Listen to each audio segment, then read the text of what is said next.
ఆంధ్రప్రదేశ్, తెలంగాణలో పవన్ కళ్యాణ్ ఆవేశపూరితమైనటువంటి రాజకీయం. అలాగే అన్నామలై ఇప్పుడు తమిళనాడులో ఆవేశపూరితమైనటువంటి రాజకీయం.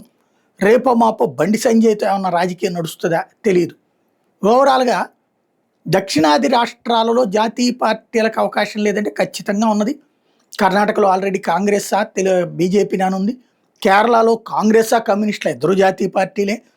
తమిళనాడు, ఆంధ్రప్రదేశ్ వరకు వచ్చేటప్పటికే ఈ సమస్య ఉంది. ఎందుకంటే తెలంగాణలో మరి కాంగ్రెస్, బీజేపీ కొట్లాడుకుంటున్నాయి.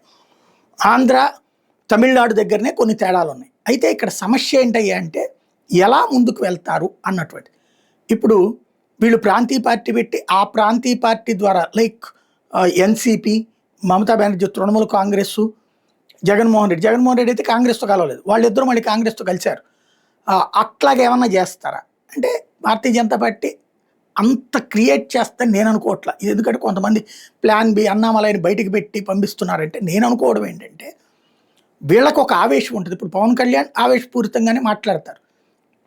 ఆయన సక్సెస్ అయితే ఆయనకి అండగా నిలబడటం వేరు.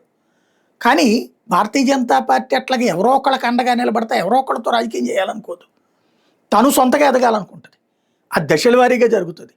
రేపు పొద్దున కర్ణాటక గెలిచిందంటే ఆ ఇంపాక్ట్ తెలంగాణ మీద ఉంటుంది. తెలంగాణ గెలిచిందంటే ఆ ఇంపాక్ట్ రేపు పొద్దున తమిళనాడు ఆంధ్ర మీద ఉంటుంది. ఎక్కువ అడిగేటటువంటి పరిస్థితి ఉంటుంది. ప్రాంతీయ పార్టీలతో కలిసి సాగుతుంది.